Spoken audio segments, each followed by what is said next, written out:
Pagbati sa ating mga viewers. Malaking pagbabago pero good news sa mga kamiyembro. Opisyal na naglabas ng bagong circular ang SSS, ayon dito. Good news, SSS members. Narito na ang mas pinagaan na SSS salary loan.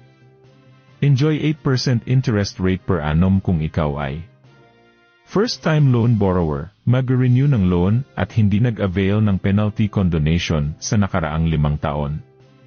Mas madali rin ang guidelines. Updated ang contribution payments at loan remittances. Updated ang contact info sa SSS records. Of legal age hanggang 64 years old. Walang past due loans. Walang natanggap na final benefit. Mas mabilis na rin ang loan renewal. Pwede nang mag-renew ng loan after 6 months. Basta't on time ang huling 3 bayad at hindi past due ang loan mo. 10% pa rin para sa mga may loan condonation sa loob ng past 5 years.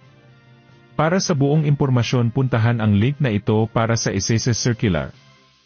Tangkilikin ang SSS Salary Loan na may mas mababang interest kesa sa mga lending apps. Muli, ito ang Senyor Balita naghahatid sa inyo ng makabuluhang balita at totoong impormasyon.